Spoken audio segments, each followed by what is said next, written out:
నమస్తే, welcome to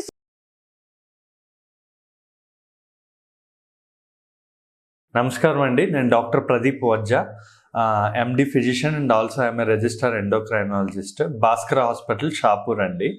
ఈరోజు నేను మధుమేహం గురించి చెప్దాం అనుకుంటున్నాను. మధుమేహం which is nothing but diabetes గురించి మాట్లాడదాం అనుకుంటున్నాను అండి. యాక్చువల్లీ మనం డయాబెటీస్ అసలు ఎన్ని రకాలు, ముందు అది మనం తెలుసుకోవాలి. డయాబెటీస్ అన్నది యాక్చువల్లీ 4 రకాలు ఉంటుందండి. Type 1, type 2, type 3, type 4. చాలామందికి టైప్ 1, టైప్ 2 తెలుసు. 3, 4 అన్నది అంత it's negligible, it's very rare.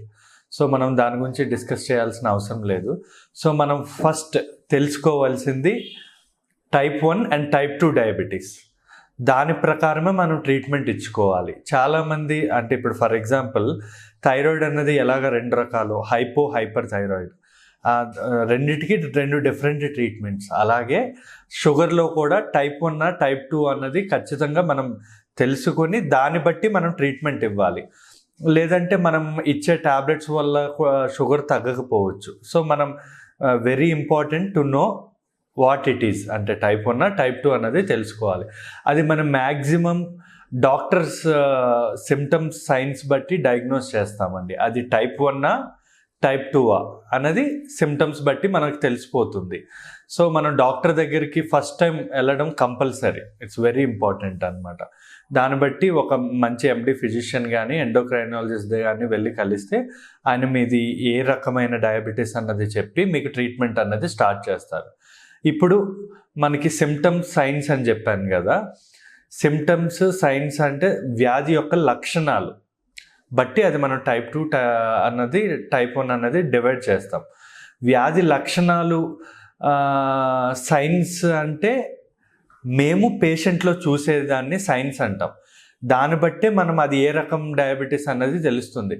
Symptoms అన్నది మనలో మనం చూసుకునేది. అంటే ఇప్పుడు నాకు ఫర్ ఎగ్జాంపుల్ షుగర్లో ఉండే సిమ్టమ్స్ అతిగా మూత్రం పోవడం, ఇంకొకటి అతిగా ఎక్కువ ఆకలి వేయడం, లేదా ఎక్కువ దాహం అనిపించడం, కాళ్ళ మంటలు, తిమ్ముర్లు, లేదా దెబ్బ తగిలితే తొందరగా తగ్గకపోవడం, ఇవన్నవి సిమ్టమ్స్ అన్నమాట. ఇవి పేషెంట్లో కనబడేవి. ఓకేనా. సైన్స్ అన్నవి మేము చూసేవన్నమాట. దాన్ని బట్టి కూడా మనం అది ఏ రకమైన డయాబెటీస్ అన్నది మేము డయాగ్నోస్ చేస్తాం. సో ఇది important, signs are very important. అది ఏ డయాబెటీస్ అనేది, ఫర్ ఎగ్జాంపుల్ టైప్ 1 డయాబెటీస్లో మనిషి చాలా సన్నగా ఉంటాడు, అంటే బక్కగా అవ్వడం అన్నది మనం అబ్జర్వ్ చేస్తూ ఉంటాం. అది మెయిన్ సిమ్టమ్. ఇంకొకటి ఏంటి అంటే ఏజ్ వచ్చి 10 to 15 years అలా తక్కువ ఏజ్లో మనకి డయాగ్నోస్ అవుతుంది, అదొక సైన్. ఇంకొకటి ఏంటి అంటే వీటిలో టైప్ 1 డయాబెటీస్లో సిమ్టమ్స్, టైప్ 2 డయాబెటీస్లో సిమ్టమ్స్ 2 ఒకటే. నేను ఇందాక చెప్పా కదా సిమ్టమ్స్, ఆ 2 టైప్ 1, టైప్ 2లో 2 సేమ్ ఉంటాయి. కాబట్టి మనం సైన్స్ అన్నది చూసుకొని మేము డివైడ్ చేసి దాని ప్రకారం మేము ట్రీట్మెంట్ ఇస్తాం. ఇంకోటి టైప్ 2 డయాబెటీస్లో ఏముంటుందంటే అది ఏజ్ వచ్చి మినిమం కొంచెం లైక్ 35 or 40 years పైబడిన వాళ్ళకి వస్తుందండి.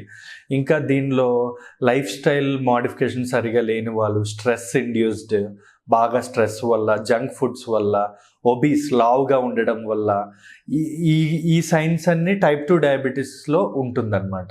ఈ మధ్య కొన్ని టెస్ట్లు కూడా వచ్చాయి, లైక్ ఇస్లెట్ యాంటీబాడీస్ అని, ఇన్సులిన్ యాంటీబాడీస్ అని, గ్యాడ్ యాంటీబాడీస్ అని, లేదా సిపెప్టైడ్ అనే ఒక టెస్ట్. ఈ టెస్టుల ద్వారా కూడా మనం డయాగ్నోస్ చేయొచ్చు. కానీ మేము మ్యాక్సిమం రాసి ఇవ్వం, ఎందుకంటే they are very expensive. Cost అన్నది మేము గుర్తుపెట్టుకొని మేము సైన్స్ బట్టి మేము డయాగ్నోస్ చేస్తాం. కాబట్టి రేర్గా రాస్తాం ఆ టెస్ట్లు అనేది చాలా రేర్గా రాస్తాం. సో మీకు ఇప్పుడు అర్థమైంది కదండి, టైప్ 1 అంటే ఏంటి, టైప్ 2 అంటే ఏంటి. దీన్ని బట్టే మేము ట్రీట్మెంట్ ఇచ్చుకోవాలి. అర్థమైంది కదా. సో మనం టైప్ 1కి ఏం ట్రీట్మెంట్ పెడతాం, టైప్ 2కి ఏం ట్రీట్మెంట్ పెడతాము అంటే, టైప్ 1 అన్నది మన ప్యాన్క్రియాస్ అనేది ప్యాన్క్రియాస్లో బీటా సెల్స్ అనేవి ఉంటాయండి. బీటా సెల్స్ అనేవి ఇన్సులిన్ ప్రొడ్యూస్ చేయకపోవడం వల్ల వచ్చేది టైప్ 1. అందుకే అది చాలా యంగ్ ఏజ్లో వస్తుంది. దానికి మన లైఫ్ స్టైల్ కానీ, లావుగా ఉన్నామని కానీ, లేదా స్ట్రెస్, ఇవేం సంబంధం ఉండదు. మన ప్యాన్క్రియాస్ అనేది ఇన్సులిన్ ప్రొడ్యూస్ చేయట్లేదు, దానివల్ల వచ్చే డయాబెటీస్. కాబట్టి మనం అక్కడ ట్రీట్మెంట్ ఏం చేయాలి, ఇన్సులిన్ ఇవ్వాలి. టైప్ 1లో మనం ఇన్సులిన్ ఇస్తేనే కంట్రోల్ అవుతుంది. ట్యాబ్లెట్స్తో మనకి కంట్రోల్ అవ్వదు. మేబీ మనం కొంతకాలం ఇన్సులిన్ ఇచ్చుకొని ట్యాబ్లెట్స్ పెట్టుకొని అలా మెల్లగా కంట్రోల్ చేసుకోవచ్చు. But most preferably insulin is the best treatment. ఎందుకంటే అది తక్కువ ఏజ్లో వస్తుంది కాబట్టి. మనం దాన్ని అలాగే వదిలేసామంటే షుగర్ లెవెల్స్ పెరిగి ఫ్యూచర్లో వేరే టైప్ ఆఫ్ ప్రాబ్లమ్స్ రావచ్చు. డయాబెటిక్ న్యూరోపతి అంటే కిడ్నీస్, అదే న్యూరోపతి అంటే కాళ్ళ మంటలు అవన్నీ వచ్చే ప్రాబ్లమ్స్ కానీ, బ్రెయిన్లో సమ్ మెడలు లాగడం కానీ ఇలాంటి ప్రాబ్లమ్స్ అన్నీ వచ్చే ఉంటుంది. లేదా కిడ్నీ ప్రాబ్లమ్స్ రావచ్చు. డయాబెటిక్ నెఫ్రోపతి అంటాం. అంటే షుగర్ లెవెల్స్ కంట్రోల్ ఉండకపోవడం వల్ల కిడ్నీస్ డ్యామేజ్ అయ్యి క్రియాటిన్ అన్నది పెరగడం వల్ల వచ్చే ప్రాబ్లం, దాన్నే డయాబెటిక్ నెఫ్రోపతి అంటాం. కొంతమందికి కంటి చూపు ప్రాబ్లం కూడా వస్తుందండి, దాన్ని డయాబెటిక్ రెటినోపతి అంటాం. సో ఇలాంటివన్నీ షుగర్స్ కంట్రోల్లో లేకపోవడం వల్ల వస్తుంది. సో మనం అప్పుడప్పుడు మీకు ఖచ్చితంగా అంటే మీరే హాస్పిటల్కి వెళ్ళి అదే డయాగ్నోస్టిక్ సెంటర్కి నాది ఏ షుగర్ అన్నది మీకు తెలుసుకోవాలనుకుంటే C-పెప్టైడ్ అనే టెస్ట్ ఉంటుందండి. గ్యాడ్ యాంటీబాడీస్ కానీ C-పెప్టైడ్ అనే టెస్ట్.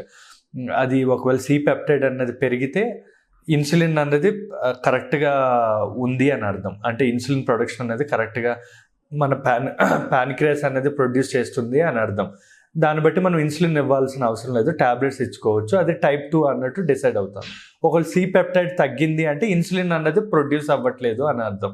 దాన్ని బట్టి అది టైప్ 1 అని డిసైడ్ అయ్యి ఇన్సులిన్ అన్నది పెట్టాల్సి ఉంటుంది ఆ C-పెప్టైడ్ వాల్యూస్ బట్టి. సో ఇప్పుడు మీకు నేను క్లియర్గా అది 1వ రకమా 2వ రకమా అన్నది మీకు ముందుగా తెలుసుకోవాలండి. లేదు చాలామంది ఏం చేస్తూ ఉంటారంటే టైప్ 1కి టైప్ 2 ట్రీట్మెంట్ తీసుకోవడం, ఇలా తీసుకోవడం వల్ల వాళ్ళలో షుగర్ లెవెల్స్ అనేవి ఎప్పటికీ కంట్రోల్ ఉండవు.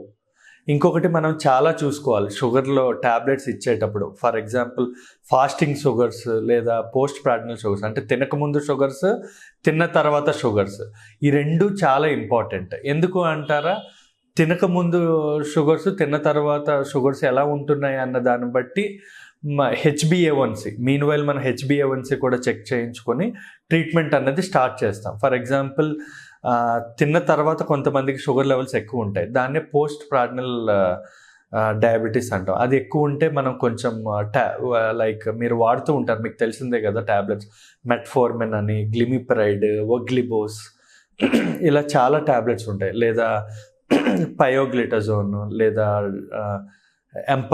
ఎంపాగ్లిటజోన్స్, ఎంపాగ్లోఫ్లోజోసిన్స్, ఇలా చాలా ట్యాబ్లెట్స్ ఉంటాయి. ఈ ట్యాబ్లెట్స్ అనేవి ఎలా పెడతామంటే తిన్న తర్వాత ఎక్కువ ఉంటాయి. ఫర్ ఎగ్జాంపుల్ ఒగ్లిబోస్ అనే ట్యాబ్లెట్, లేదా తినక ముందు మెట్ఫార్మిన్, లేదా విత్ PCOD ప్రాబ్లంతో డయాబెటీస్ వచ్చే వాళ్ళకి మెట్ఫార్మిన్ లేదా సిటాగ్లిప్టిన్స్. అలా మనం ఏంటి అంటే ఒక్కొక్క దానికి ఒక్కొక్క విధంగా పెట్టుకోవాలి, దానికి ఒక ప్రోటోకాల్స్ ఉంటాయి. మనం ప్రతిదానికి మనం ఒకటే ట్యాబ్లెట్లు వాడడం అనేది కరెక్ట్ కాదు. ఆ పేషెంట్కి హార్ట్ ప్రాబ్లమ్స్ ఉంటే జార్డియన్స్ అని, ఎంపాగ్లోఫ్లోజేషన్స్ అని, అలా మనం అనమాట. సో మనకి డయాబెటీస్తో పాటు అసోసియేటెడ్ ఏమున్నాయి, థైరాయిడా లేదా హార్ట్ ప్రాబ్లమా, హైపర్ టెన్షనా, దాన్ని బట్టి కూడా మనం ట్రీట్మెంట్ అనేది పెట్టుకోవాల్సి ఉంటుంది. సో మనం ఈ రెగ్యులర్ ట్రీట్మెంట్ వాడడం వల్ల లైఫ్ లాంగ్, అంటే ఫ్యూచర్లో ఆ ట్యాబ్లెట్స్ పనిచేయకపోవచ్చు, మళ్ళీ ఇన్సులిన్కి వెళ్ళాల్సిన అవసరం ఉంటుంది. సో ముందుగానే మనకి దాని మీద ఒక అవగాహన ఉంటే మంచిది.